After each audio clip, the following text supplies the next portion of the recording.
الله من الشيطان الرجيم. بسم الله الرحمن الرحيم. إن علينا للهدى وإن لنا للآخرة والأولى فأنذرتكم نارا تلظى لا يصلاها إلا الأشقى الذي كذب وتولى وسيجنبها الأتقى الذي يؤتي ماله يتزكى وما لأحد عنده من نعمة تجزى إلا ابتغاء وجه ربه الأعلى ولسوف يرضى. قال المؤلف والمفسر رحمه الله تعالى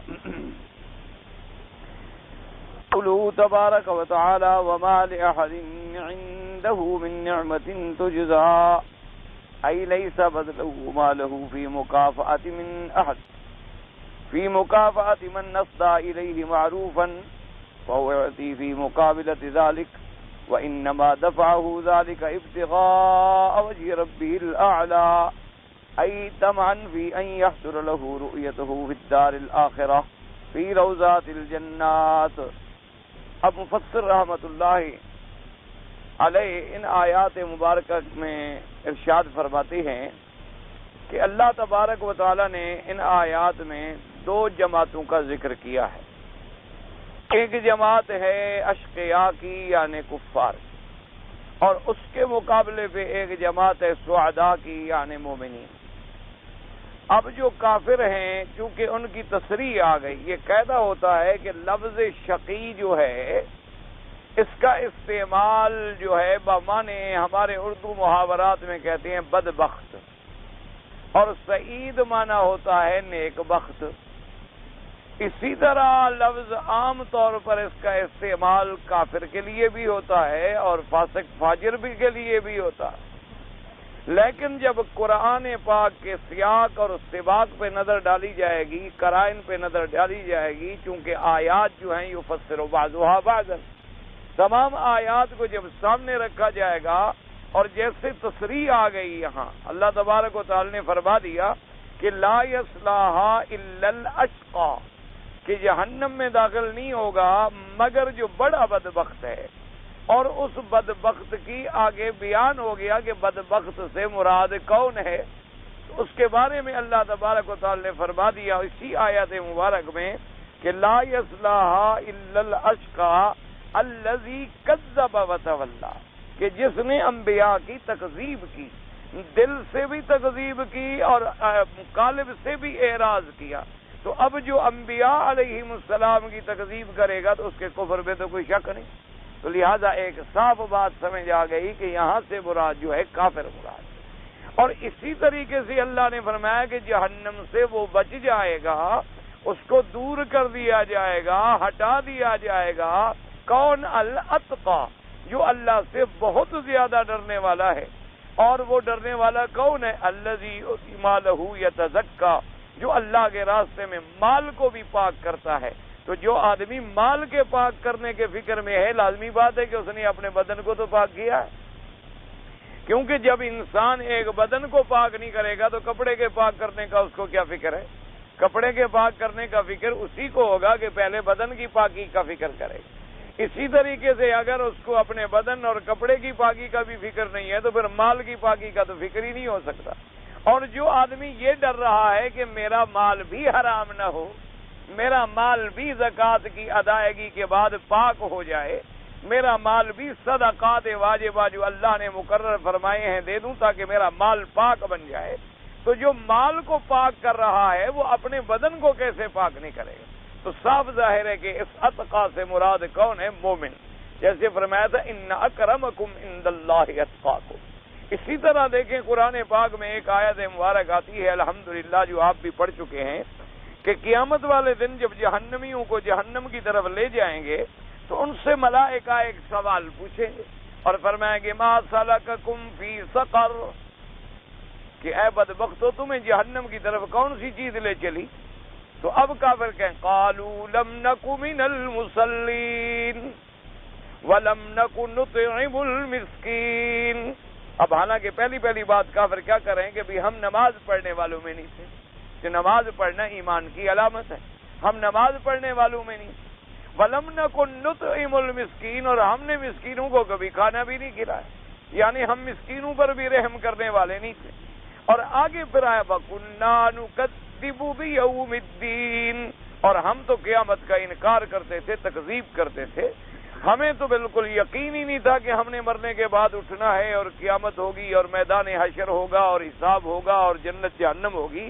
تو اب صاف دلیل ہو گئی کہ مراد کون ہے؟ کافر ہے، کیونکہ آگے لفظ وضاحت کے ساتھ آ گیا کہ ہم وہ لوگ ہیں جو آخرت کی تکذیب کرنے والے. تو جب آخرت کی تکذیب کرنے والا ہے تو صاف ظاہر ہے کہ اس سے مراد کون ہے؟ کافر.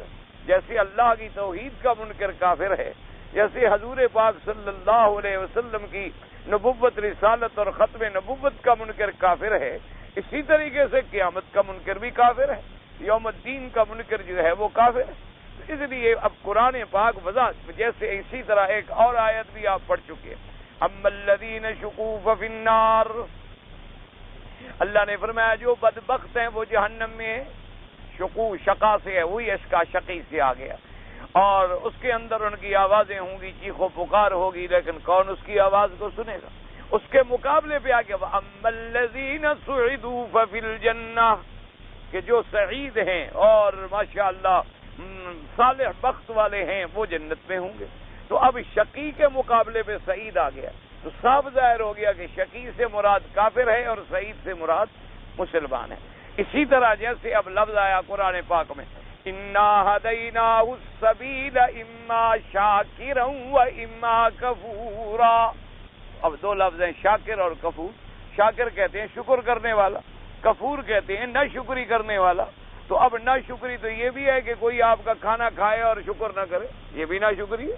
کوئی کسی آدمی پر آپ نے احسان کیا، اس نے کہا چھوڑو جی آپ نے کیا کیا ہے، یہ بھی ناشکری ہے. لیکن یہاں ناشکری سے مراد یہ ناشکری نہیں بلکہ کفر ہے، اس لیے کہ اللہ نے فرمایا کہ ہم نے راستہ واضح کر دیا، لیکن آگے جا کر لوگ جو تھے وہ دو حصوں میں تقسیم ہو گئے. بعض لوگ ایسے ہوئے جو اللہ کے شکر گزار بنے، اللہ پر ایمان لائے، اللہ کے پیغمبروں پر ایمان لے آئے، اللہ کے رسولوں پر ایمان لے آئے. اور بعض ایسے تھے کہ وہ رب کی ہر نعمت کو بھول بیٹھے اور ناشکرے بنے اور کافر بن گئے. اس لیے وہاں بھی شاکر سے مراد ایمان والے ہیں اور کفور سے مراد جو ہیں وہ کفر والے ہیں. ورنہ لفظ تو عام ہے، انکار نعمت کا بھی ہو سکتا ہے، انکار قرآن کا بھی ہو سکتا ہے، انکار توحید کا بھی ہو سکتا ہے، اور کفران نعمت بھی ہو سکتا ہے. حتیٰ کہ حضور پاک صلی اللہ علیہ وسلم نے فرمایا کہ عورتیں جو ہیں یہ سب سے زیادہ اپنے گھر والوں کی ناشکری کرتی ہیں، اپنے خامند کی ناشکری کرتی ہیں، ان کو ناشکری کرنے کی عادت ہوتی. تو اب خامند کی ناشکری کرنے سے نعوذ باللہ وہ کوئی کافر تو نہیں ہو رہی. یہ ٹھیک ہے کہ گناہ گار تو ہوگی کہ اس نے اپنے خامند کی اطاعت نہیں کی، خامند کی فرما برداری نہیں کی، لیکن اس سے یہ مراد تو نہیں ہے کہ وہ کافر بھی ہو جائے گی. اس لیے ہمیشہ یاد رکھیں، چونکہ بڑا مغالطہ لگ جاتا ہے کہ بھئی اگر صرف بدبخت اور کافر ہی داخل ہوگا، مانا یہ ہے کہ مسلمان گناہ گار تو داخل ہی نہیں ہو، پھر تو نعوذ باللہ یعنی لوگوں کو گناہوں پر خود اکسایا جا رہا ہے کہ جو مرضی ہے گناہ کرو، صرف اپنا عقیدہ ٹھیک رکھ لو اور اس کے بعد چھٹی ہے، جو مرضی آیا کرتے رہو. تو یہ بات نہیں ہے. اس لیے کہ اللہ تبارک و تعالیٰ کے قرآن مقدس میں اور آیات مبارکہ بھی موجود ہیں، جیسے فرمایا وَمَن يُرِدْ فِيهِ بِإِلْحَادٍ بِظُلْمٍ نُذِقْهُ مِنْ عَذَابٍ أَلِيمٍ، کہ اللہ کے حرمین میں اگر کوئی برائی کا اور ظلم کا ارادہ بھی کرے گا تو ہم اس کو عذاب دردناک دیں گے. تو وہاں آگے ارادہ کرنے سے بھی اللہ پکڑ لے گا کہ یہ ایسی مقدس جگہ ہے کہ یہاں کوئی ارادہ بھی نہ کرے. اور بعض علماء نے فرمایا کہ ظلم سے مراد کفر و شرک ہے، یعنی کوئی آدمی یہاں اگر کفر و شرک کا ارادہ بھی کرے، اور کیا بد نصیبی ہے کہ مکے مدینے میں رہنے کے بعد بھی آدمی کا عقیدہ صحیح نہ ہو، مکے مدینے میں رہنے کے بعد بھی اس کو توحید کا مسائل سمجھ نہ آئے، تو پھر اللہ سے دعا کرو کہ اللہ پاک رحمت فرمائے، اللہ تبارک و تعالی سب کے لیے ہدایت کا راستہ پیدا فرمائے. اس لیے ہمیشہ یاد رکھیں، حضور کی حدیث سے مبارک آ گئی کہ بلی کو باندھ دیا تو جہنم میں ڈال دی گئی. یعنی اسی طرح حضور نے فرمایا میں نے اپنی آنکھوں سے دیکھا ہے کہ قبر والوں پہ عذاب ہو رہا ہے، اور ان کو عذاب بھی کس سے ہو رہا ہے؟ ایک غیبت کرتا تھا اور ایک اپنے پیشاب کے قطروں سے حفاظت نہیں کرتا. تو جب اتنے چھوٹے گناہوں پر بھی اللہ نے پکڑ لیا، اللہ تبارک و تعالی نے عذاب دے دیا. اس لیے عقیدہ اہل سنت والجماعت کا یاد رکھیں بالکل واضح ہے کہ جو لوگ الحمدللہ ثم الحمدللہ عقیدہ توحید پر جن کو موت آئی، ایمان پہ موت آئی، کفر اور شرک نہیں کیا، اور ان کے اعمال بھی ماشاءاللہ بڑے اچھے تھے، الحمدللہ اللہ ان کو جنت عطا فرمائے۔ اور ایسی بھی امت محمد مصطفیٰ صلی اللہ علیہ وسلم میں لوگ ہوں گے جن کو اللہ بغیر حساب کے جنت عطا فرمائے، ان کا کوئی حساب کتاب بھی نہیں ہو۔ اور ایسے بھی حضور کی امت میں جماعتیں ہوں گی جن کا عرض تو ہوگا، یعنی پیشی تو ہوگی، لیکن زیادہ تحقیق نہیں ہوگی، بس دربار میں پیش ہوئے اور اللہ نے فرمایا جاؤ جنت۔ ایسے بھی لوگ ہوں گے یعنی حساب ایسا یسیر اور آسان سا ہو جائے، تو وہ بھی ہوں گے۔ اسی طرح ایک حدیث پاک میں آتا ہے کہ قیامت والے دن تمام مخلوقات جتنی ہے حضرت آدم علیہ السلام سے لے کر قیامت تک جتنی اللہ کی مخلوق ایمان والی پیدا ہوگی، تو فرمایا کہ قیامت کے اندر آپ یوں اندازہ کر لیں کہ اگر قیامت کو تقسیم کیا جائے تو ایک ثلث میں، ایک تہائی میں تو سارے انبیاء کی امتیں ہوں گی، اور باقی سب میں صرف امت محمد مصطفیٰ صلی اللہ علیہ وعلا آلہ واصحابہ وسلم تسلیما کثیرا کثیرا۔ تو اس لیے یاد رکھیں کہ اللہ تب جیسے کہ صحابہ ہیں، حضور پاک کے صحابہ جن کو زندگی میں اللہ نے وعدہ کر دیا کہ وَكُلًّا وَعَدَ اللَّهُ الْحُسْنَى، اللہ نے فرمایا میرا مدنی جو تیرے صحابہ ہیں ان سب کے ساتھ جنت کا وعدہ ہے، رضی اللہ عنہم ورضوا عنہ، اللہ ان سے راضی ہو گیا ہے اور یہ اپنے اللہ سے راضی ہو گئے، بات ہی ختم ہو۔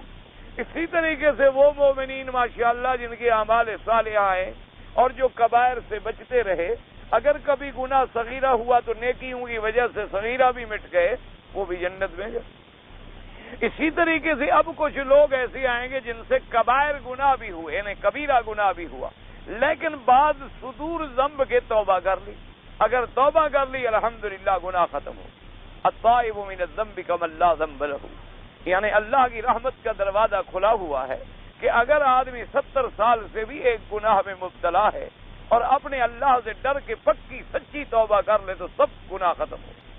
70 سال سے بھی اگر شرک میں مبتلا ہے لیکن شرک سے توبہ کر لے اور توبہ خالص اپنے شرک کے شروط کے ساتھ، تو التائب من الذنب کمن لا ذنب لہ، گویا کہ اس کا گناہ تھا ہی نہیں۔ اب ہمیں حق بھی نہیں پہنچتا کہ توبہ کرنے کے بعد شرابی کو شرابی کہیں، توبہ کرنے کے بعد چور کو چور کہیں، توبہ کرنے کے بعد زانی کو زانی کہیں، توبہ کرنے کے بعد ڈاکو کو ڈاکو کہیں۔ نہ، جب توبہ کر چکا اللہ نے گناہ مٹا دیا، ہم کون ہیں پھر کہنے والے؟ اللہ تبارک و تعالیٰ نے جب اس کی توبہ کے بعد گناہوں کو ختم کر دیا۔ اچھا، کچھ لوگ ایسے ہوں گے امت محمد مصطفیٰ میں کہ ان کا عقیدہ الحمدللہ عقیدہ صحیح ہے، توحید خالص پر ایمان ہے، لیکن گناہ گار۔ اچھا، اور گناہ گار بھی ایسے ہیں کہ گناہ میں مر گئے بیچارے، توبہ بھی نہیں کر سکتے، یعنی توبہ کرنے کا موقع بھی نہیں ملا۔ اللہ معاف کرے، چوری کر رہا تھا دیوار گری مر گیا، اللہ معاف کرے نعوذ باللہ شراب میں بے ہوش تھا گرا مر گیا، اللہ تبارک و تعالیٰ معاف کرے زنا کر رہا تھا، آئے پہنچ گئے گھر والے مارا ڈنڈا وہیں مر گیا۔ تو ایسے لوگ بھی ہوتے ہیں کہ اب ان کو توبہ کرنے کا موقع نہیں ملا لیکن ہیں مسلمان، ان کا مسئلہ قیامت میں کیا ہوگا کہ وہ اللہ کی مشیت کتاب ہے کہ اگر اللہ چاہیں تو اپنے بندوں کو بھی خود راضی کریں اور ان کو معاف فرما دیں، ان کو جنت بھیج دیں، وہ قادر ہیں، وہ کریم ہیں، وہ رحیم، ان کے کوئی پکڑنے والا نہیں، کوئی پوچھنے والا نہیں۔ اور اگر اللہ چاہیں تو جتنا گناہ ہے اتنی کے لیے سزا دے دیں کہ آپ کا یہ گناہ ہے، اتنے عرصے کے لیے تمہیں جہنم میں جانا ہو۔ جب وہ عرصہ گزر جائے گا یا اس عرصے سے بھی پہلے کسی نے شفاعت کر دی ان کے بارے میں تو اللہ نکال دے۔ اس لیے ہمیشہ یاد رکھیں یہ عقیدہ، یہی وہ عقیدہ اہل سنت والجماعت ہے، یہی عقیدہ سلف صالحین ہے جس پر قرآن پاک کی تمام آیات اور احادیث رسول اللہ صلی اللہ علیہ وسلم کا تمام جو ہے بالکل ساری حدیثیں متفق ہو جاتی ہیں، اور کسی قسم کا پھر دل میں خلجان نہیں ہوتا۔ باقی ہوتا ہے اسلوب بیان کہ کہیں اللہ نے فرمایا کہ افمن کان مؤمنا کمن کان فاسقا، مومن کے مقابلے میں فاسق آ گئے، اور اللہ تبارک و تعالی نے کہیں فرمایا ان الابرار لفی نعیم، اس کے مقابلے ان الفجار لفی جہیم، کہیں ابرار اور فجار کی تقسیم آ گئی، کہیں اصحاب المیمنۃ ما اصحاب المیمنہ واصحاب المشأمۃ ما اصحاب المشأمہ، کہیں اصحاب المیمنہ اور اصحاب المشأمہ تقسیم آ گئی۔ کہیں اصحاب الیمین اور اس کے مقابلے پہ اصحاب الشمال. تو بات وہی ہے، کہیں مومن اور فاسق، کہیں مومن اور کافر، کہیں اصحاب الیمین اصحاب الشمال، کہیں اصحاب المیمنہ اصحاب المشأمہ. اسی طریقے سے کہیں فرمایا شاکرن او کفورا، شاکر اور کفور. اور کہیں اللہ نے ارشاد فرمایا اشقا، اور اشقا کے مقابلے پہ فرمایا اتقا، کہ لا یصلاھا الا الاشقا، کہ جہنم میں نہیں جائے گا مگر کون؟ وہ جو بڑا بدبخت. اور بڑا بدبخت وہ ہے الذی کذب وتولی، کذب بقلبہ وتولی بقالبہ، جس نے اپنے دل سے بھی تکذیب کی اور اپنے بدن سے بھی اعراض. اور جنت میں کون جائے گا اور جہنم سے کس کو دور کر دیا جائے؟ وَسَيُجَنَّبُهَا، اللہ نے فرمایا ہم ہٹا دیا جائے گا اس کو. کون؟ الاتقی، جو اللہ سے زیادہ ڈرنے والا. اور اللہ سے ڈرنے کی صفات کیا ہے؟ الذی یؤتی مالہ یتزکی. اچھا، اسی کو ایک اور دو لفظوں میں بھی آپ سمجھ لیں انشاءاللہ، تاکہ اللہ کرے آسانی ہو جائے بات سمجھنے میں. علماء نے فرمایا ہے، اللہ ان کی قبروں پہ رحمت فرمائے، کہ اگر پورے دین کا خلاصہ آپ نکالیں کہ بھی دین کس کو کہتے ہیں، یعنی سارے دین اسلام کا اگر خلاصہ نکالا جائے تو سارے دین اسلام کے خلاصے میں انہوں نے فرمایا صرف دو باتیں نکلیں. ایک عظمت خالق اور ایک شفقت علی الخلق. کیا معنی؟ خالق کی دل میں عظمت ہو اور مخلوق پہ شفقت، یہ دو چیزیں آ جائیں تو سمجھو دین اسلام آ گیا. کیا معنی؟ عظمت خالق جب دل میں ہوگی تو بے نماز ہو ہی نہیں سکتا.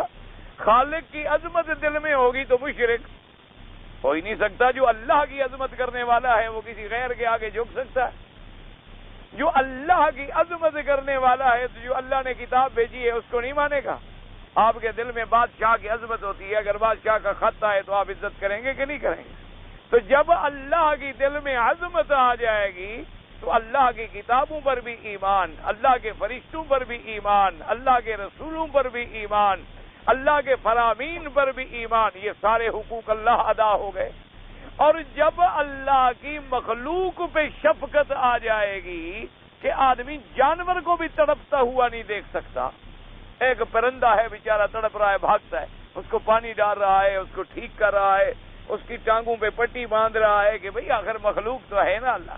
کوئی بلی بیچاری رستے میں کہا گاڑی کے نیچے آ جائے، چیخ نکل جاتی ہے، وہ تو بلا وجہ دیکھو یار ایک اللہ کی مخلوق کو کچل دیا ہے اس نے. تو جب اس کے دل میں شفقت آ جائے گی تو وہ بندوں کو، غریبوں کو مرتا ہوا کیسے دیکھے گا، یتیموں کو، بیواؤں کو دکھ میں کیسے دیکھے گا، لازم زکوٰۃ بھی ادا کرے گا، صدقات بھی دے گا، خرچ بھی کرے گا، ان کی مدد بھی کرے گا، ان کی دیکھ بھال بھی کرے گا. تو انہوں نے فرمایا اللہ کے حقوق بھی پورے ہو گئے اور بندوں کے حقوق بھی پورے ہو گئے. اسی لیے آپ دیکھ لیں نا جی کہ پچھلی سورت مبارک جو آپ نے پڑھی تھی الحمدللہ ثم الحمدللہ، اللہ نصیب فرمایا، تو اس میں کیا آ گیا تھا کہ اللہ نے فرمایا کہ مومن کی سائی کیا ہے؟ فَأَمَّا مَنْ أَعْطَى وَاتَّقَى وَصَدَّقَ بِالْحُسْنَى، کہ جو شخص اللہ کے راستے میں دیتا ہے، اللہ سے ڈرتا ہے. وہی بات آ گئی کہ عظمت دل میں آئے گی تو ڈرے گا. اور جب دے گا کب؟ جب شفقت غریب پہ ہوگی تو دے گا. اگر غریب سے نفرت ہو تو کون غریب کی مدد کرے گا؟ تو وہی چیز آ گئی. وَصَدَّقَ بِالْحُسْنَى، اور جب اللہ کی عظمت ہوگی تو تصدیق بھی کرے گا جنت کی کہ میرے لیے اللہ نے جنت بنا رکھی. اور آگے فرمایا تھا کہ کون دوسرا کون ہے کہ جس کے وَأَمَّا مَن بَخِلَ وَاسْتَغْنَىٰ، جس نے بخل کیا یعنی بندوں پر بھی رحم نہیں کیا، اور وَاسْتَغْنَىٰ اپنے اللہ سے بھی بے پرواہ ہو گیا، وَكَذَّبَ بِالْحُسْنَىٰ اور آخرت کی تکذیب کی، اس کے لیے کیا ہے؟ پھر جہنم کا ٹھکانہ. اس لیے علماء نے فرمایا کہ اگر آدمی دین اسلام کا خلاصہ نکالنا چاہے تو اس خلاصہ کیا ہے کہ عظمت خالق اور شفقت علی الخلق. اللہ کے خالق کی دل میں عظمت آ جائے اور اللہ کی مخلوق پہ شفقت آ جائے، اللہ کی مخلوق پہ مہربانی آ جائے. یہ دو چیزیں آ جائیں تو گویا دین اسلام آ گیا. یا جیسے اس کو اور آسان طریقے سے حضرت لاہوری رحمت اللہ علیہ نے ارشاد فرمایا تھا اور آپ نے خطب میں اور تقریروں میں اور دروس میں حضرت فرمایا کرتے تھے کہ بھائی اللہ نے دین تو بڑا آسان بنایا ہے، دین تو آسان ہے، الدین یسر، دین تو آسان ہے، آسانیوں کا نام ہے، فَسَنُيَسِّرُهُ لِلْيُسْرَىٰ، اللہ دین والوں کو تو آسانیوں پر آسان کر دیتے ہیں۔ تو فرمایا کہ اگر مثال کے طور پر پلیٹ فارم پہ گاڑی چل پڑی ہو اور فرمایا ایک پاؤں میرا گاڑی پہ رکھا ہوا ہو اور ایک ابھی پلیٹ فارم پہ ہو، اتنے میں کوئی آ جائے اور کہے کہ احمد علی دین بتلا دو، تو اتنی دیر میں بھی دین سمجھایا جا سکتا ہے۔ تو دوستوں نے مجھے فرمایا کیا ہے بھئی؟ عبادت خدا کی ہو۔ فرمایا دین کیا ہے؟ عبادت خالص اللہ کی، کیونکہ اور کسی کے لیے عبادت کا کوئی تصور بن ہی نہیں سکتا۔ عبادت ہوتی ہی الہ کے لیے ہے، جس کی شان الوہیت ہے وہی مستحق عبادت ہے، جو الوہیت کی شان پہ نہیں ہے وہ عبودیت کا مستحق بھی نہیں ہو سکتا۔ فرمایا عبادت خدا کی ہو اور اطاعت حضرت محمد مصطفیٰ کی ہو، اور فرمایا خدمت اللہ کی مخلوق کی ہو۔ فرمایا یہ تین چیزیں ہیں، وہ دین تو اسی میں حل ہو گیا کہ عبادت میں کبھی کسی غیر کو شریک نہ کرے۔ اب نماز کیا ہے؟ عبادت ہے۔ رکوع کیا ہے؟ عبادت ہے۔ سجود کیا ہے؟ عبادت ہے۔ دعا کیا ہے؟ عبادت ہے۔ نظر کیا ہے؟ عبادت ہے۔ نیاز کیا ہے؟ عبادت ہے۔ استغاثہ کیا ہے؟ عبادت ہے۔ حج کیا ہے؟ عبادت ہے۔ عمرہ کیا ہے؟ عبادت ہے۔ تو یہ سب چیزیں کس کے لیے ہوں گی؟ خالص اللہ کے لیے، کسی غیر کے لیے ہو ہی نہیں سکتا، سوال ہی پیدا نہیں ہو سکتا، کیونکہ الہ کا معنی یہی ہوتا ہے کہ وہ معبود برحق، وہ مسجود برحق جو مستحق عبادت ہے اور جس کے سوا کسی کی عبادت ہو نہیں سکتی۔ اور فرمایا اطاعت محمد مصطفیٰ صلی اللہ علیہ وسلم کہ حضور جو فرما دیں اس کے بعد بات کرنے کا مسلمان کو سوال ہی پیدا نہیں۔ اب حضور فرما دیں کہ انما انا بشر، اور وہ کہے میں نہیں مانتا تو میرے پاس تو کوئی علاج نہیں، میرے پاس کوئی علاج ہے؟ کہتے ہیں جی وہاں آیا ہے وحی، اور کسی پہ وحی آتی ہے تو اور کسی نے نبوت کا دعویٰ کیا ہے۔ اتنی جہالت کا کیا علاج انسان کر سکتا؟ بھئی ایک موٹی سی مسئلہ ہمیشہ یاد رکھیں کہ اللہ کی مخلوق ہی تین ہے، فرشتے ہیں، جن ہیں، انسان۔ اب ایک فیصلہ کرنا ہے ہم نے کہ اللہ کے نبی مخلوق ہیں یا خدا ہے۔ ایک موٹی سی بات ہے، موٹا عقل میں بھی آ سکتی ہے، لیکن اگر کوئی سمجھنا چاہے، اگر سمجھنا نہ چاہے اور صرف ناراضگی ہو، صرف غصہ ہو، تو پھر دعا ہی کر سکتے ہیں کہ اللہ انہیں بھی ہدایت دے اور اللہ ہمیں بھی ہدایت۔ اللہ نے جو مخلوقات بنائی ہیں وہ کتنی ہیں؟ کیڑے مکوڑے تو چھوڑ دو نا جی، وہ تو گئی، ان کا کیا ہے، حیوانوں کا کیا ہے؟ یعنی جو اعلیٰ مخلوق ہے وہ کیا ہے؟ فرشتے، انسان اور جن۔ فرشتے بھی مکلف نہیں ہیں، بات ختم ہو گئی، وہ تو ویسے ہی اللہ کے تابع ہیں، معصوم ہیں، اللہ کے حکم پہ چلتے ہیں، ختم۔ باقی کتنی مخلوق بچی؟ ایک انسان اور ایک جن۔ اب ہم یہ فیصلہ کریں کہ حضرت آدم علیہ السلام سے لے کر میرے آقا حضرت سیدنا محمد مصطفیٰ اللہ کے کروڑوں صلاۃ و سلام ہوں تمام پر، یہ خالق ہیں یا مخلوق ہیں؟ ایک موٹی بات مجھے سمجھا، انبیاء خالق ہیں، مخلوق ہیں؟ مخلوق ہے۔ اچھا مخلوق ہیں تو ان دو سے باہر نہیں ہو سکتا۔ ایک موٹا سا مسئلہ کہ انبیاء اگر مخلوق ہیں تو چلو میں تمہارے ساتھ ہوں، تین سے باہر نہیں ہو سکتے، یا فرشتے ہوں گے یا انسان ہوں گے یا ان تین کے علاوہ تو دنیا میں مخلوق ہی نہیں۔ اور پھر یہ بات واضح ہو گئی، تمام قرآن کی آیات نے واضح کر دی کہ اللہ نے انبیاء بھیجی ہیں تو اولاد آدم سے بھیجی ہیں، اور آدم بشر ہیں، آدم ابو البشر ہیں، آدم سید البشر ہیں، اللہ کی مخلوقات میں سے اللہ نے انہیں چن لیا ہے۔ حضور نے فرمایا کہ میں جن سے بشر ہوں، میری جنس باعتبار جنس کے سمجھو، باعتبار جنس کے بشر ہوں، لیکن تم میرا مقابلہ کیسے کر سکتے ہو؟ میرے اوپر وحی آتی ہے، تمہارے اوپر وحی نہیں آتی۔ اللہ نے مجھے نبوت کے لیے چن لیا، باقی جن سے بشر ہونے سے انکار۔ ایک بات کو سمجھے میرا بھائی، اللہ آپ کو اور مجھے سمجھ عطا فرما دے۔ اللہ تبارک و تعالی آپ کو بھی اور مجھے بھی ہدایت عطا فرما۔ اب دیکھو نا جی، ایک آدمی کہتا ہے کہ جی جو سڑک پہ لگا ہوا ہے وہ بھی پتھر ہے، اور جو اس برآمدے میں لگا ہوا ہے یہ بھی پتھر ہے، اور جو کعبے میں لگا ہوا ہے، یعنی ان سب کی جنس تو ایک ہے کہ وہ بھی پتھر ہے، یہ بھی پتھر ہے، اور جو روڈ پہ لگا ہوا ہے وہ بھی پتھر ہے، لیکن سب کی شان برابر ہے؟ کوئی اندھا بھی کہہ سکتا ہے؟ کوئی یعنی جو عقل سے پیدل ہو وہ بھی یہ بات نہیں کہہ سکتا۔ وہ کہے گا بھی ہیں جنس ایک ہے، لیکن یہ اللہ کا شان ہے، اللہ نے اس کو اپنے گھر میں لگوا دیا، اس کو اللہ نے برآمدے میں لگوا دیا، اور اس کو اللہ نے پاؤں کے نیچے لگوا دیا، ہر وقت رگڑ رہے ہیں ہم، چل رہے ہیں۔ تو اللہ تعالیٰ اسی طرح یاد رکھیں کہ تمام مخلوق بشر میں سب سے افضل کون ہوتے ہیں؟ انبیاء، اور انبیاء سے افضل کون ہوتے ہیں؟ اللہ کے رسول، اور تمام رسولوں کے سردار کون ہیں؟ حضرت محمد مصطفیٰ صلی اللہ علیہ وعلا آلہ واصحابہ وسلم تسلیما کثیرا کثیرا۔ میرے بھائی، خدا کے لیے آپ بات کو سمجھیں، ایسا نہ ہو کہ اللہ کے قرآن کا انکار کر بیٹھیں، اللہ کے نصوص قطعیہ کا انکار کر بیٹھیں۔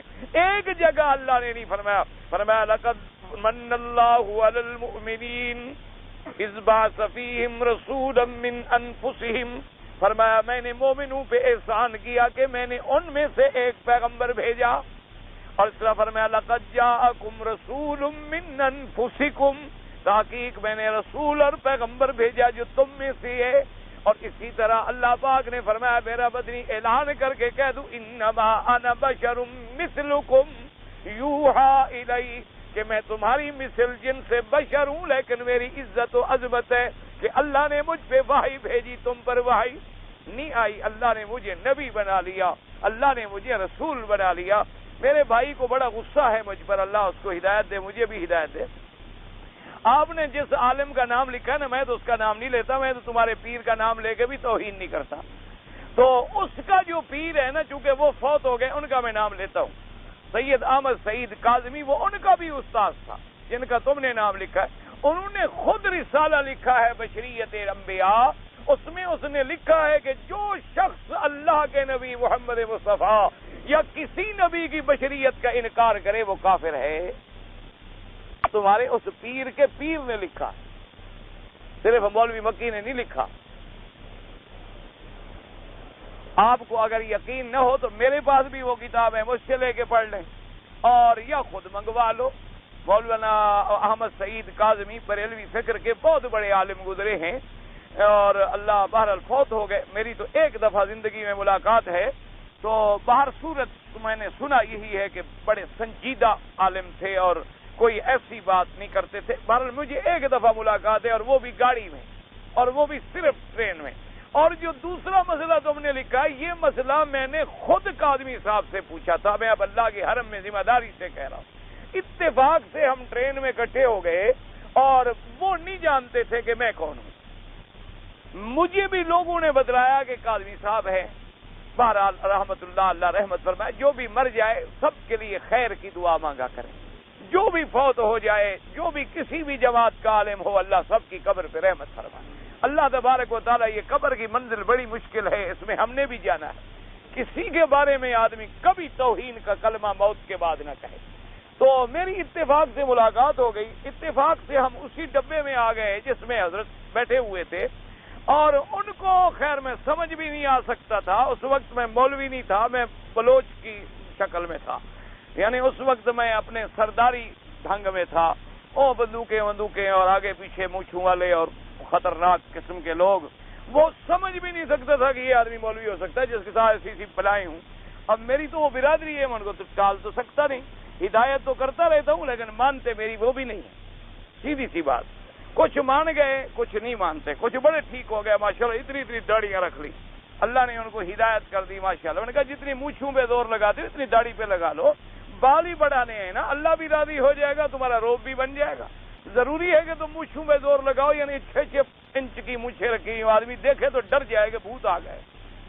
تو خیر جی وہ بیٹھے، تو مجھے جب کہا میں ملا السلام علیکم کر کے میں بیٹھ گیا، تو میں نے خود یہ مسئلہ چھیڑ دیا۔ میں نے کہا حضرت گزارش یہ ہے کہ آج کل بڑا جھگڑا جا رہا ہے کہ اذان سے پہلے صلاۃ و سلام پڑھا جاتا ہے بعض مسجدوں میں، اور بعض مسجدوں میں نہیں پڑھا جاتا۔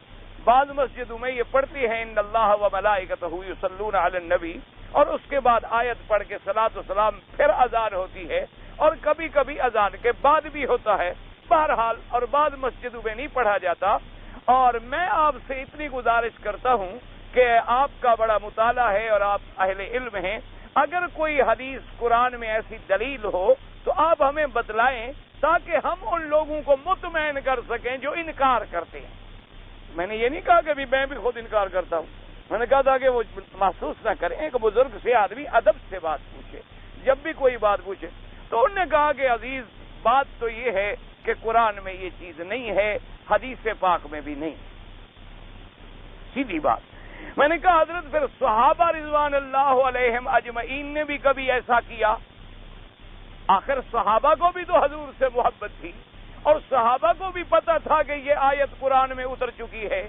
صحابہ بھی اتنی جانتے تھے کہ اللہ نے حضور پر درود پڑھنے کا حکم دیا ہے، تو انہوں نے اس خاص وقت میں آذان سے قبل ایسی کوئی بات کی، فرمایا کہ بھئی صحابہ سے بھی ثابت نہیں ہے، صحابہ نے بھی ایسے نہیں کیا۔ کہ میں نے کہہ دیا جب کسی صحابی نے نہیں کیا تو حضرت بلال بھی تو صحابی تھے، انہوں نے بھی نہیں کیا۔ لیکن اگر کیا جائے تو اس سے مسجدوں کا پتہ چل جاتا ہے کہ یہ کس جماعت کی مسجد ہے۔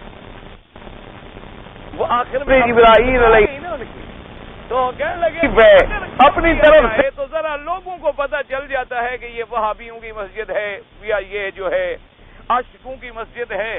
اس وجہ سے ایک امتیاز ہو جاتا ہے مسجدوں کے درمیان، اور لوگوں کو ذرا پہچاننے میں آسانی ہو جاتی ہے، ورنہ قرآن حدیث میں نہیں ہے۔ میں نے کہا حضرت اس کا ایک حل ہے کہ آپ بورڈ لکھوا کے لگا دیں، بدعت کرنے کی کیا ضرورت ہے؟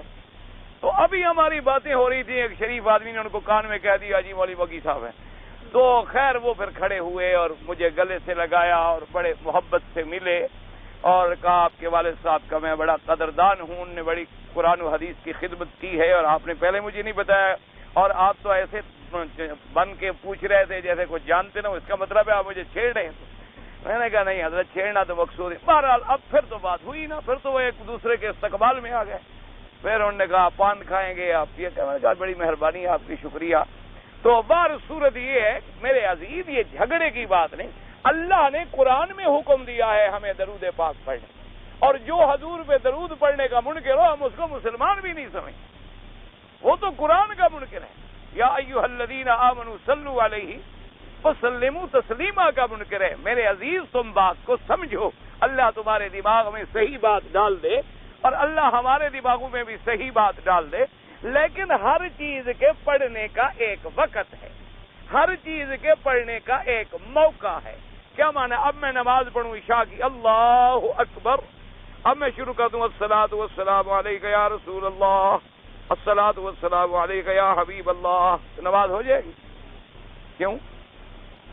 اللہ کا حکم نہیں ہے حضور پہ درود پڑھو؟ تو میں بھی تو درود پڑھ رہا ہوں، کوئی نعوذ باللہ میں کون سی ایسی غلط بات کر رہا ہوں؟ اچھا میں چلو بھائی کھڑے ہوئے نہیں پڑھتا، رکوع میں پڑھ لیتا ہوں، بجائے سبحان رب العظیم کے میں اس وقت شروع کر دوں الصلاۃ والسلام علیک یا رسول اللہ، رکوع ہو جائے گا؟ چلو رکوع میں بھی نہیں پڑھتا، سجدے میں پڑھ دوں، نماز ہو جائے گی؟ کیوں؟ اللہ کا حکم ہے قرآن میں درود پڑھو۔ تو اب معنی سمجھو، کیا معنی؟ درود کے وقت درود پڑھا جائے گا، قرآن کے وقت قرآن پڑھا جائے گا، فاتحہ کے وقت فاتحہ پڑھی جائے گی، سجدے میں حکم ہے سبحان ربی الاعلی، کوئی الحمدللہ رب العالمین پڑھے تو ہم کہیں گے مخالف ہے حضور پاک، حالانکہ وہ تو قرآن پڑھ رہا ہے بیچارہ سجدے میں، لیکن اس وقت حکم کیا ہے؟ سبحان ربی الاعلی۔ رکوع میں حکم کیا ہے؟ سبحان ربی العظیم۔ اب اگر رکوع میں آگے وہ درود پڑھنا شروع کر دے ہم کہیں گے سنت کا خلاف کر رہا ہے، کہ حضور پاک کا حکم ہے کہ سبحان ربی العظیم پڑھو۔ اسی طرح اذان میں حکم ہے کہ قولوا کما یقول المؤذن، حضور نے فرمایا تم اسی طرح کہو جیسے مؤذن کہے، وہ کہے اللہ اکبر تم کہو اللہ اکبر۔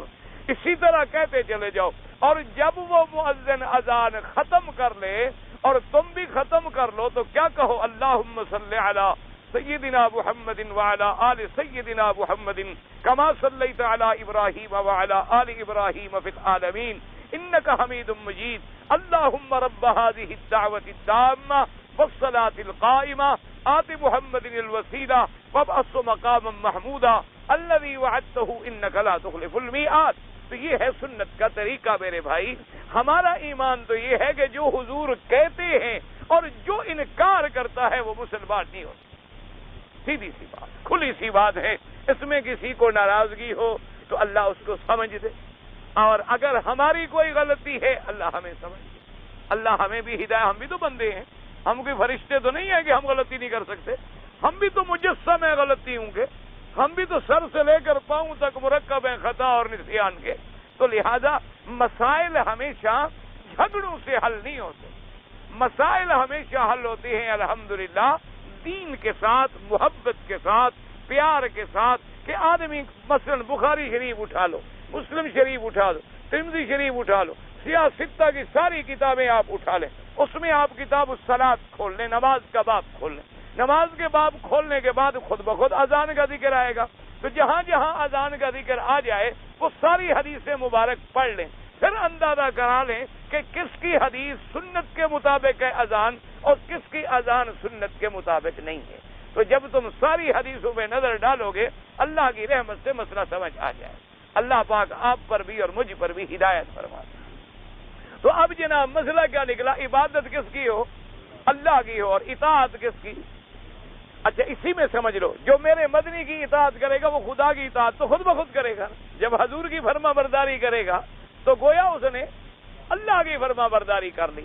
تو سمجھانے میں لفظ آسان ہو گئے، عبادت خدا کی اور اطاعت حضرت محمد مصطفیٰ کی صلی اللہ علیہ وسلم، اور خدمت خلق کی، اللہ کی مخلوق کی خدمت جتنی کر سکتے ہو، ہمدردی کر سکتے ہو۔ فرمایا اسی کا نام دین ہے۔ یہ چیزیں آ جائیں تو سمجھو دین آ گیا۔ تو اب اس لیے فرماتی ہیں کہ اتقا کون ہے؟ کہ جس نے اے وما لأحد عنده من نعمة تجزى اے ليس بذله ماله في مكافأة من افضى الیہ، یعنی وہ اللہ کے راستے میں دے رہا ہے، کسی کے احسان کا بدلہ نہیں اتار رہا، حالانکہ احسان کا بدلہ اتارنا بھی احسان ہے، هل جزاء الاحسان الا الاحسان، لیکن یہ مرتبہ اور اونچا ہو گیا کہ کسی کا احسان نہیں الا ابتغاء وجہ ربہ الاعلی، وہ دے رہا ہے کہ بس میرا رب مجھ سے راضی ہو جائے، میرا اللہ مجھ سے راضی ہو جائے۔ یہ دیکھو اس کو بڑے بڑے بعض اللہ کے ولیوں نے، اللہ ان کی قبروں پہ کروڑوں رحمتیں فرمائے۔ ایک اللہ کے ولی نے کتنی بلند بات کی ہے، فرمایا عبادت جو لوگ کرتے ہیں ان کی بھی 3 قسمیں ہوتی ہیں۔ اب دیکھیں اللہ کی اولیاء کی نظر کتنی دور ہوتی ہے۔ انہوں نے فرمایا جتنی بندے دنیا میں عبادت کرتے ہیں، کام نیک کرتے ہیں، 3 قسمیں ہیں۔ ایک قسم تو یہ ہے کہ جو جہنم سے ڈر کے اللہ کی عبادت کر رہے ہیں کہ بھی ہم عبادت کر رہے ہیں اللہ جہنم میں نہ ڈال، اللہ عذاب سے بچائے، اللہ جہنم سے بچائے، عذاب قبر سے بچائے، عذاب حشر سے بچائے، بھئی اگر ہم نے نہ کیا تو عذاب ہوگا، عذاب کے ڈر سے کریں۔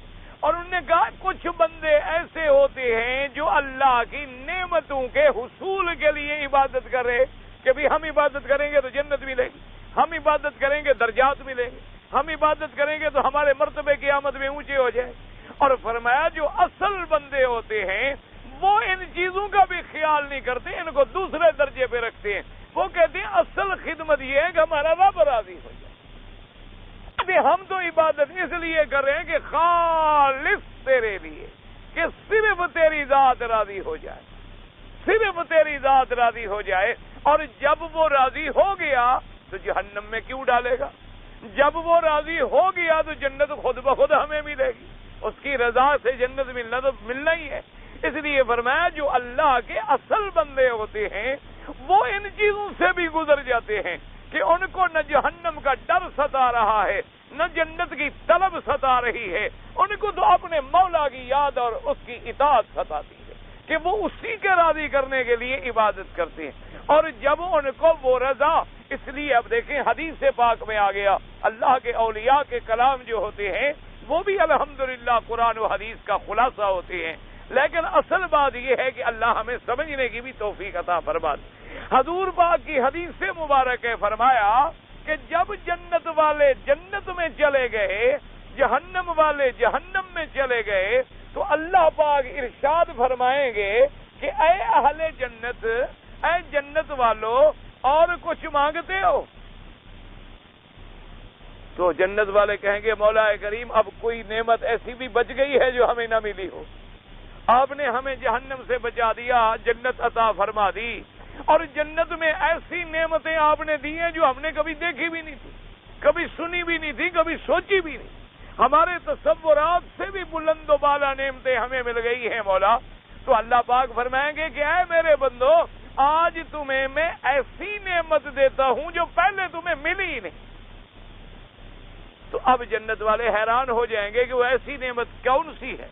بھئی جنت ہمیں مل گئی، بڑی بڑی نعمتیں مل گئی۔ اللہ فرمائیں گے آج تم پر میں اپنی رضا اتارتا ہوں، کہ آج میں تم پر اپنی رضا اتار رہا ہوں، ایسی رضا کہ جس کے بعد کبھی ناراض نہیں ہوگا۔ تو رضا اللہ کی جو ہے وہ اتنی بڑی نعمت ہے، اتنی بڑی نعمت ہے جو سب نعمتوں کے بعد انہیں دی جا رہی ہے۔ اس لیے فرمایا کہ جو اللہ کے مومن بندے ہیں وہ اگر عبادت کرتے ہیں تو اسی کے لیے، خیرات کرتے ہیں تو اسی کے لیے، وہ یہ نہیں کہتے مسکین راضی ہو جائے، وہ کہتے ہیں اللہ راضی ہو جائے۔ تو جب اللہ راضی ہوگا تو مسکین تو خود بخود راضی ہو جائے گا نا، یہ تو تباہ ہمیں حاصل ہو جائے۔ اصل عبادت جو ہے خالص اللہ کے لیے، اور صدقہ جو ہے خالص اللہ کے لیے، استغاثہ جو ہے خالص اللہ سے، اور نظر جو ہے وہ خالص اللہ کے لیے، ورنہ اس کے بعد ایمان تو آ ہی نہیں سکتا، اسلام قریب ہی نہیں آ سکتا۔ اللہ تبارک و تعالی ہمیں بھی اخلاص نصیب فرما دے۔ جیسے کہ لوگوں نے مثال سمجھائی ہے علماء نے کہ ایک دفعہ بادشاہ نے اپنے وزیروں سے کہا کہ بھائی یہ دیکھو یہ ایک موتی ہے، اس کو توڑ دو۔ تو وزیروں نے کہا کہ حضرت آپ کا حکم تو سر آنکھوں پر ہے، لیکن یہ تو بہت قیمتی موتی ہے، کروڑوں کا موتی ہے، اور توڑنے سے بیکار ہو جائے گا۔ آپ پتہ نہیں اس وقت کس خیال میں بیٹھے ہوئے ہیں، ہم آپ کا نقصان نہیں کرنا چاہتے کہ نقصان ہو جائے۔ اس وزیر نے نہ توڑا، انہوں نے ایک اور کو بلا لی، بھائی یہ موتی ہے، میرا حکم ہے توڑ دو۔ اس نے کہا حضرت مہربانی فرماؤ، کیا ایک موتی پہ کیا ناراضگی آ گئی، اس بیچارے نے کیا بگاڑا ہے اور آپ کروڑوں کا نقصان کر رہے۔ بہرحال ہر وزیر ٹالتا گیا اور اپنے عقل میں یہ سمجھتا گیا کہ ہم نے تو نقصان سے بچا دیا بادشاہ کو، ورنہ اگر توڑ دیتے تو ان کا 1 کروڑ روپے کا نقصان ہو جاتا۔ آخر میں انہوں نے ایاز کو بلایا جو خادم تھا خاص، فرمایا ایاز ادھر آؤ۔ اس نے کہا جی، انہوں نے کہا اس موتی کو توڑ دو۔ ٹھیک ہے، اٹھایا اتنا بڑا پتھر 12 ٹکڑے۔ سارے وزیر اٹھ گئے، انہوں نے کہا یار تم تو پاگل ہو گئے ہو، تم تو بے وقوف ہو، مجنون ہو، اتنا قیمتی موتی کا نقصان کر دیا۔ اس نے کہا موتی زیادہ قیمتی ہے یا بادشاہ کا فرمان زیادہ قیمتی ہے؟ تمہارے نزدیک موتی قیمتی تھا، میرے نزدیک ان کا حکم قیمتی۔ اپنی اپنی اپروچ ہے، اپنی اپنی سوچ ہے، تم نے وہ سوچا، میں نے یہ سوچا۔ تمہارے نزدیک موتی کی قیمت زیادہ ہے اور میرے نزدیک بادشاہ کے حکم کی قیمت زیادہ ہے۔ تو اس لیے فرمایا اللہ کے ولی نے کہ جو اللہ کے بندے ہوتے ہیں ان کے نزدیک بندوں کی رضا کیا ہے، مسکین کا راضی کرنا کیا ہے، ان کے نزدیک تو یہ ہوتا ہے میرا رب راضی ہو جائے، بس کسی طرح میرا رب راضی ہو جائے۔ اس لیے فرمایا وَمَا لِأَحَدٍ عِندَهُ مِن نِعْمَةٍ تُجْزَىٰ، اس پر کسی کا احسان نہیں ہے کہ وہ اس کا بدلہ اٹھا رہا ہو، بدلہ چکا رہا ہو، نہ اس لیے دے رہا ہے إِلَّا ابْتِغَاءَ وَجْهِ رَبِّهِ الْأَعْلَىٰ، جیسے اللہ نے فرمایا دوسری جگہ پر وَيُطْعِمُونَ الطَّعَامَ عَلَىٰ حُبِّهِ مِسْكِينًا وَيَتِيمًا وَأَسِيرًا إِنَّمَا نُطْعِمُكُمْ لِوَجْهِ اللَّهِ لَا نُرِيدُ مِنكُمْ جَزَاءً وَلَا شُكُورًا۔ فرمایا جو مسکینوں کو دیتے ہیں، یتیموں کو دیتے ہیں، قیدیوں کو کھلاتے ہیں، اور خود بھی انہیں خواہش اور تمنا اور محبوب ہوتا ہے، ضرورت ہوتی ہے، اور ساتھ یہ بھی کہتی ہے انما نطعمکم لوجہ اللہ، کہ تحقیق ہم تم کو اس لیے دے رہے ہیں کہ ہمارا اللہ راضی ہو جائے۔ لا نرید منکم جزاء ولا شکورا، ہمیں تم سے کوئی بدلہ، کوئی جزا اور کوئی شکر بھی نہیں چاہیے۔ اب بھی شکر ہے، دعا کرو، اللہ کا فضل ہے، اب بھی حضور کی امت میں ایسے لوگ موجود ہیں۔ میرے دوست ہیں، ساتھی ہیں، بھائی ہیں، مولوی شبیر صاحب ہیں ہمارے جنوب افریقہ سے، ہمارے ساتھی ہیں، بیچارے بھائیوں کی طرح ہیں۔ وہ ابھی تو کل کی بات ہے یا پرسوں کی بات ہے، تشریف لائے ہوئے تھے، تو میں نے پوچھا بھی کیا ہوا آپ کے مدرسے کا اور مسجد کا؟ وہاں جب ہم گئے تھے تو اس وقت اس کی بنیادیں رکھی اور شروع کر رہے تھے، تو میں نے کہا بھی کیا ہوا؟ کہنے لگے جی الحمدللہ مدرسہ بھی بن گیا، مسجد بھی اللہ کی مہربانی سے بن گئی، اب اسی لیے تو میں آیا ہوا ہوں کہ اس وقت ابتدا ہوئی تھی، ابھی آپ چل کے مسجد کا افتتاح ہو جائے۔ تو میں نے کہا خیر جب اللہ کو منظور ہے، تو میں نے کہا کیا شکر الحمدللہ۔ اس نے کہا حضرت خدا جانتا ہے کبھی سوال نہیں کیا، کبھی کسی سے نہیں کہا، ایک آدمی آیا رات کو مجھے آ کے بلایا، کہا بھی مدرسہ اتنا بڑا بن گیا مسجد کیوں نہیں بنائی؟ تو میں نے کہا بھی مدرسہ بن گیا، مسجد کا نقشہ ہے انشاءاللہ، مدرسہ ضروری تھا کہ پہلے آبادی تو ہو، مسجد بنا دیں اور طالب بھی نہ ہوں، پڑھنے والے بھی نہ ہوں، نمازی نہ ہوں، تو کہ مسجد کا کیا فائدہ ہو؟ تو انشاءاللہ مسجد بھی بنائیں گے۔ تو اس نے کہا کہ اچھا کوئی بات نہیں، اس مسجد کا جتنا پیسہ ہو نقشے کے مطابق جتنا بل ہے، یہ میرا ٹیلی فون ہے، ٹیلی فون کر دیں اور آپ کو پہنچ جائے گا، میرا نام بھی نہ بتائیں گے۔ ایسے لوگ بھی ابھی امت محمد مصطفیٰ میں موجود ہیں، ایسے بھی موجود ہیں جو ایک فلم بنا رہے ہیں اور دوسری کے فکر میں، ایسے بھی موجود ہیں جن کو کمائی کا فکر ہے اور فتنے کا فکر ہے اور ریس کورس کا فکر ہے اور گھوڑے دوڑانے کا فکر ہے، ایسے بھی ہیں جن کو لاٹری کی ٹکٹیں بیچنے کا فکر ہے اور شیئر خریدنے کا فکر ہے، ایسے بھی لوگ ہیں جو جنت کے کاموں میں کام لگا رہے ہیں اور پوچھتے مجھے میرے سوات کے ساتھی ہیں بتا رہے تھے، ایک وہ میرے دوست ہیں، فرمانے لگے کہ ان کی بیوی گزری تو ایک مسجد بن رہی تھی تو وہ جب وہاں آئی تو اس نے پوچھا کہ بھئی یہ کیا ہے؟ انہوں نے کہا اللہ کا گھر ہے، تو اس نے فوراً اپنے ہاتھوں سے سونے کے کنگن اتارے اور یعنی ایسے لوگ عورتوں میں بھی یہ جذبے موجود ہیں۔ اللہ تبارک و تعالیٰ سے دعا کرو اللہ ہمیں خالص اپنی رضا کے لیے کام کروائے، کسی کا محتاج بھی نہ کرے اور کسی کے آگے ہاتھ پھیلانے کی توفیق ہی نہ دے، اپنا محتاج فرمائے اور اپنی عبادت کی توفیق، اور جب نیکی کرو اسی کے لیے کرو۔ فرمایا الا ابتغاء وجه ربه الاعلى اي طمعا في ان يحصل له رؤيته في الدار الاخره، وہ اس لیے مسکینوں کو دے رہا ہے کہ قیامت میں رب کی رضا اور رب کا دیدار نصیب ہو جائے۔ فی روضات الجنات قال اللہ تبارک و تعالی ولسوف يرضى، فرمایا جو ایسی صفتوں پہ عمل کرنے والا ہے ہم بھی اس کو آگے راضی کر دیں گے اپنی نعمتوں سے۔ اللہ تبارک و تعالی سے دعا فرمائیں اللہ ہمیں بھی اور آپ کو بھی اچھے کاموں کی توفیق عطا فرمائے۔ بھئی وہ سوال رہ جاتے ہیں، پھر ساتھی ناراض ہو جاتے ہیں، وہ جی آپ کو جس نے خط لکھا تھا یار میں نے اس کو معاف کر دیا تو بات ختم ہو گئی، قصہ ہی ختم ہو گیا۔ بھئی اتنی باتوں سے آپ لوگ کیوں گھبرائیں؟ یہ تو کوئی مسئلہ ہی نہیں ہے۔ جب اللہ کی توحید بیان ہوگی، حضور کے پاؤں کے نیچے کانٹے بچھائے گئے تو ہم کون ہیں؟ اللہ کے انبیاء کو شہید کیا گیا، میں تو خط پڑھ کے اللہ جانتا ہے میں نے اللہ کا شکر ادا کیا، میں نے کہا اللہ تیری توحید باقی میں جو بیان کر رہا ہوں وہ قبول ہو رہی، اگر اس سے تکلیف نہ ہوتی تو کوئی اتنی گالیاں کیوں دے؟ اور جب کوئی گالی دے گا تو سمجھو کہ حق کہا جا رہا، اس لیے میں نے گالی دینے والے کو بھی معاف کر دیا، اب وہ نہ ملے اس کی مرضی، میں نے تو معاف کر دیا، بات ہی ختم ہو گئی۔ ایک آدمی ہے رات دن عبادت کرتا ہے اور بد دعا کرتا ہے، بالکل گناہ ہے، بد دعا کرنے کے لیے اللہ نے اس کو پیدا کیا ہے، اس کے بجائے وہ دعا کیوں نہیں کرتا؟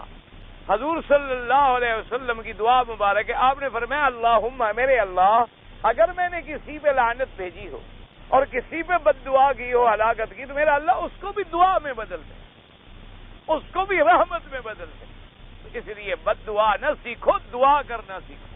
کسی کی ہلاکت کی بد دعا کرنے سے یہ دعا کرو اللہ اس کو ٹھیک کر دے، اللہ اس کی اصلاح کر دے، اللہ اس کو اچھا کر دے۔ ہاں بد دعا کرے آدمی کافروں کے لیے جو کفر کر رہے ہیں، مسلمانوں پہ ظلم کر رہے ہیں، ان کے لیے بد دعا کرنا بھی سنت ہے، جیسے حضور نے دعا مانگی تھی مشرکین مکہ پر، آپ نے فرمایا اللہ ان پہ لعنت کر جنہوں نے تیرے راستے سے روک دیا۔ حضور صلی اللہ علیہ وسلم غصے میں آئے۔ اسی طرح حضرت نوح علیہ السلام نے دعا مانگی تھی۔ اب جیسے کشمیر میں مظالم ہو رہے ہیں، افغانستان میں مظالم ہو رہے ہیں، فلسطین میں مظالم ہو رہے ہیں، اگر آپ یہود کے لیے، ہنود کے لیے، ان کفار کے لیے ہلاکت کی دعا کریں، بالکل ضروری ہے، بلکہ ضرور کریں کہ اللہ ان کو خود ٹکڑے ٹکڑے کر دے۔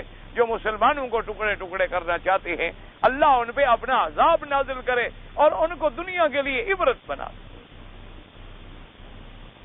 ایک آدمی پاکستان سے آیا ہے اور احرام اس نے جدے سے باندھا ہے. بہرحال میقات سے چونکہ گزر آیا ہے، میقات جو ہے یلملم ہے، اور ہوائی جہاز سے آنے والوں کو احرام کراچی ایئرپورٹ سے باندھنا چاہیے. اگر جہاز کراچی سے ریاض آ رہا ہو تو پھر ریاض سے باندھ لے، اور اگر پہلے طائف سے بھی باندھ لے تب بھی ہو جاتا ہے. لیکن جو کراچی سے ڈائریکٹ فلائٹ جدے آ رہی ہے اس کا احرام کراچی سے باندھنا چاہیے تھا، اس نے جدے سے باندھا، عمرہ تو ہو گیا، لیکن امام ابو حنیفہ رحمۃ اللہ علیہ کے نزدیک اس کو ایک بکری بطور دم دینی ہو. بلکہ اکثر ائمہ یہی فرماتے ہیں کہ جب اس نے میقات سے تجاوز کر لیا ہے بغیر احرام کے تو وہ ایک دم ادا کرے. میں ایک کمپنی میں کام کرتا ہوں، کمپنی کا کنٹریکٹ بینک سے ہے، بجلی کا کام، صفائی وغیرہ آپ کام کرتے ہیں، آپ اپنے کام کی تنخواہ لیتے ہیں، آپ کو کیا؟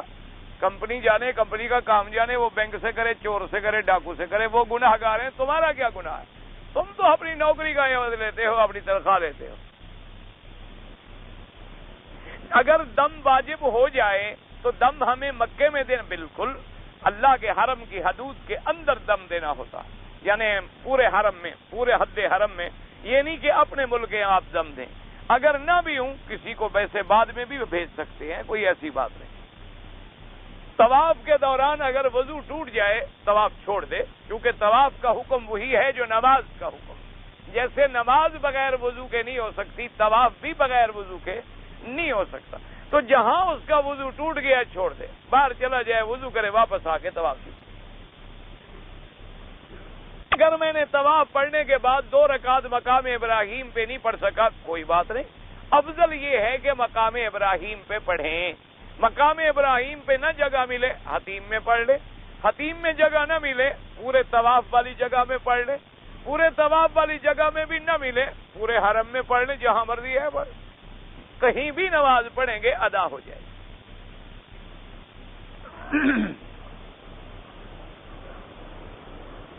اگر کوئی آدمی صرف احرام باندھ لیتا ہے تاکہ، اور عمرے کی نیت وغیرہ بھی نہیں ہوتی کہ میں صرف لوگوں کو عمرہ طواف کرا دوں تاکہ احرام میں دیکھ کر مجھے پکڑیں گے نہیں نا، کیونکہ اگر اپنے کپڑوں میں ہوگا تو پکڑ لیں گے، تمہارے پاس بھی اجازت ہے. تو اگر احرام باندھا ہوگا تو وہ سمجھیں گے کہ یہ جو اللہ کو دھوکہ دے رہا وہ پیسہ بھی حلال ہے، خالص حرام ہے. سیدھی سی بات ہے. پہلے تو عبادت پہ اجرت لے رہا ہے، اس سے اور کیا ہو سکتا ہے، اور پھر اس کے لیے ماشاءاللہ اللہ کے کعبے کے باہر پھر کے جھوٹ بول رہا ہے. احرام باندھا ہوا ہے حالانکہ محرم نہیں ہے، نیت نہیں ہے، احرام نہیں ہے. تو اتنا بڑا جھوٹ بول کے پیسہ کمانا جو ہے، اللہ ایسے پیسے سے بچائے، اللہ تبارک و تعالیٰ ایسے دھوکے سے. لیکن مصیبت یہ ہے کہ آج کل پیسہ اس کے بغیر ملتا نہیں. مشکل یہ ہوگی جب تک پیر نہ بنو کوئی پیسہ نہیں. ساری زندگی قرآن پڑھاتے رہو، مجالے دھیلا دیں. آج پیر بن جاؤ، کل 2-3 خواب سناؤ، پرسوں جناب لین لگی ہوئی. سچی بات. انا للہ و انا الیہ راجعون. ویسے وہ والد صاحب فرماتے تھے، ان کے ایک ہندوستان کے استاد تھے، وہ کہتے تھے مولوی صاحب آج کل تو وہ عالم ہے کہ دولت کمائی مکر سے اور روٹی کھائی شکر سے، یعنی جب تک مکر نہ کرو پھر میٹھا نہیں ملتا. اسی لیے تو ہمارے مقدر میں گالیاں ہیں نا، لوگ گالی دیں گے، کوئی کچھ کہے گا، جو مرضی ہے، ہمیں تو اللہ سے بدلہ چاہیے. اچھا جی، انبیاء کرام اپنے قبر مبارک کے اندر، بہرحال حدیث مبارک میں آتا ہے، ہمیشہ یاد رکھیں کہ شہداء بھی زندہ ہیں اور انبیاء بھی. اب ان کی زندگی جو ہے اللہ پاک نے عالم برزخ سے تعلق رکھتا ہے. عالم برزخ عالم غیب ہے، اس کے بارے میں ہم فیصلہ ہی نہیں کرتے. ایک عالم دنیا ہے، پھر عالم برزخ ہے، پھر عالم آخرت. اللہ نے فرمایا شہید زندہ ہے. نبی کا شان تو شہیدوں سے بھی کروڑ درجے اوپر ہے. شہید تو شہید بن نہیں سکتا جب تک نبی کا کلمہ نہ پڑھے، اس کو تو شہادت کا رتبہ ہی نہیں مل سکتا.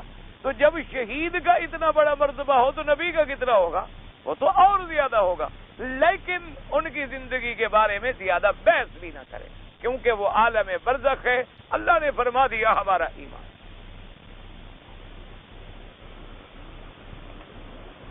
ایک آدمی نے کہا کہ امام ابو حنیفہ رحمۃ اللہ علیہ کوفی ہیں، اور کوفے کی وجہ سے ان کو نعوذ باللہ پتہ نہیں کیا ہوگا. بہرحال عبداللہ ابن مسعود بھی کوفے میں رہتے تھے، حضور کے صحابی، ان کے بارے میں پھر آپ کیا کہیں گے؟ بھئی اللہ کے بندے، کوفے میں رہنا تو جرم نہیں ہے. مکے میں دیکھ لیں جہاں ابو بکر پیدا ہوا، ابو جہل کہاں پیدا ہوا؟ تو ایک سرزمین میں اچھے بھی ہوتے ہیں اور برے بھی ہوتے ہیں، ایک ہی سرزمین کے اندر مومن بھی ہوتے ہیں، کافر بھی ہوتے ہیں، اللہ کے ولی بھی ہوتے ہیں، اولیاء کے دشمن بھی ہوتے ہیں، ایک ملک میں ہندو بھی ہوتے ہیں، مسلمان بھی ہوتے ہیں۔ یہ تو کوئی بات نہیں ہوتی کہ کسی شہر کی وجہ سے کسی پر تان کیا جائے۔ میں سے پہلے نماز فرض ہوئی، میں نے پہلے تو پابندی سے نماز ادا نہیں کیا، اب کر رہا ہوں۔ چھوٹی موٹی نمازیں کبھی اور کس طرح؟ ہاں چھوٹی ہوئی، چھوٹی، میں نے کہا چھوٹی موٹی کیا ہوتا ہے؟ چھوٹی ہوئی۔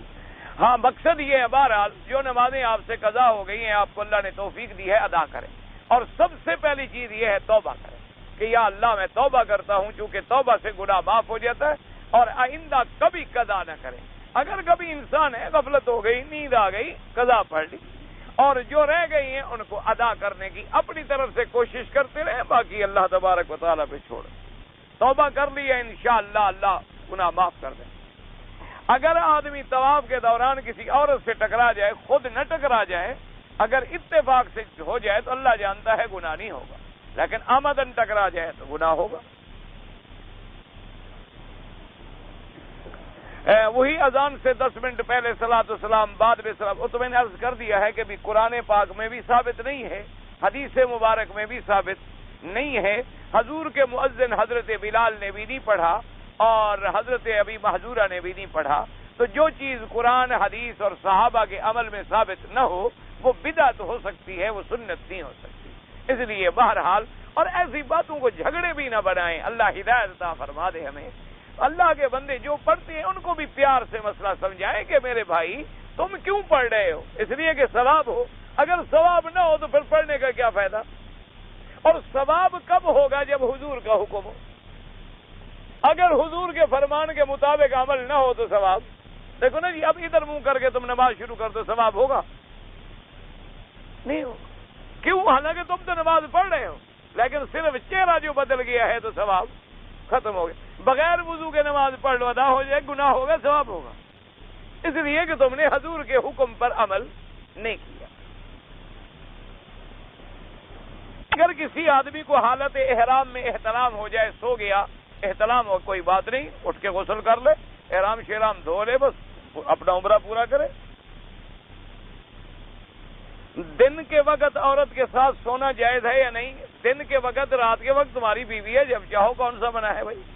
ہاں رمضان میں نہ سو جانا روزے کے ساتھ، رمضان میں روزہ ہو تو پھر منع ہے، ویسے تمہاری بیوی ہے، یہ کون سا لکھا ہوا ہے کہ دن میں بیوی کے ساتھ نہ سوئے؟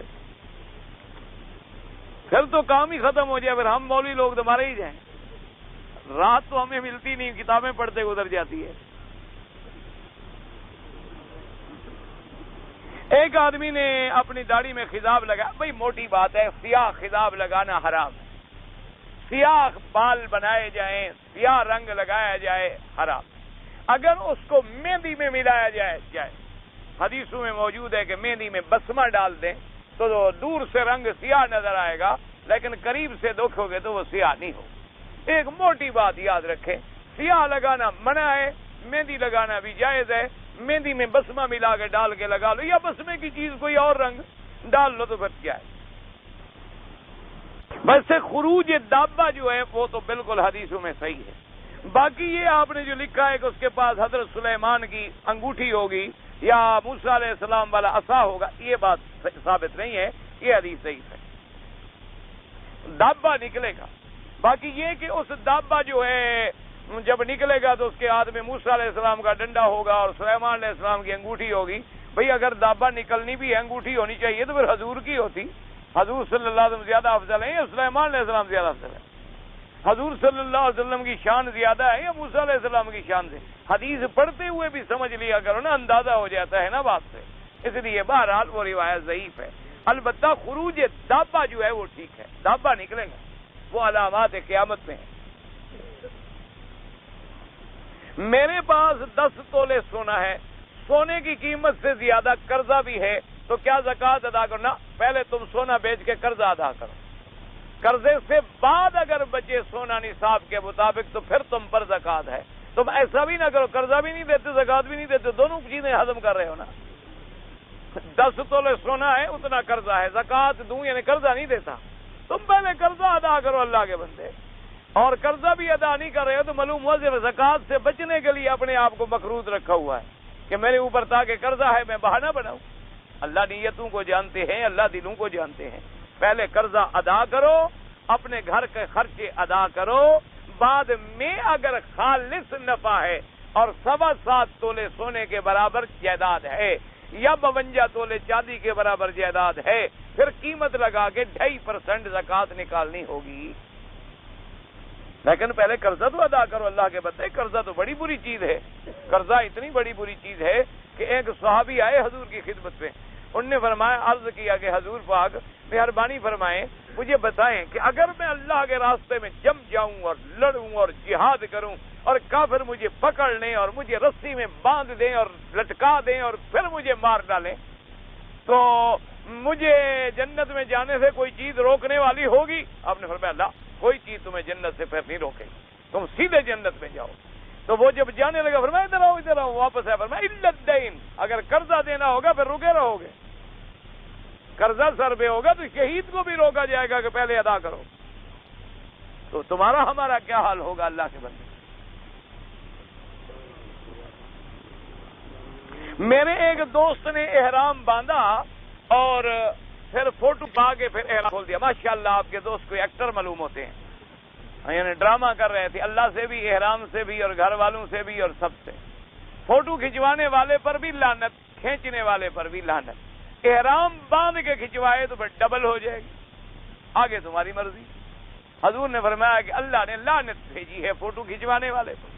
ایک ہے ضرورت کے لیے کہ مجبوری ہے, اس کے بغیر کام نہیں چلتا, وہ عذر ہے, وہ ہمارا نہ شوق ہے نہ ہمیں اس کے ساتھ کوئی احترام ہے نہ پیار ہے. ایک ہوتا ہے کہ احرام میں فوٹو بنوائے اور لگوایا اور جناب پھر دوستوں کو دکھلایا, یہ چیزیں جو ہے اللہ معاف فرمائے, حضور نے لعنت. اللہ آپ کو بھی ہدایت دے, اللہ مجھے بھی ہدایت دے. اگر عمرہ کرنے کے بعد میں اپنے بال خود کاٹ لوں کوئی بات نہیں, آج کل تو ایسے بھی الیکٹرک مشینیں ملتی ہیں, مشین پھیر لے یا اس طرح پھیر لے یا بال کینچی سے کاٹ لے, لیکن سارے کاٹے, یہ 2-3 بال نہ کاٹا کریں. رسول اور نبی میں کیا فرق ہے علیہ السلام؟ بھائی جب بھی رسول کا لفظ لکھو تو صلی اللہ علیہ وسلم, نبی کا لکھو تو علیہ السلام. ادب ضروری ہے, بے ادب جو ہے وہ محروب ہو جاتا. دعا کرو اللہ بے ادبی سے بچائے, اللہ ہم سب کو ادب نصیب فرمائے.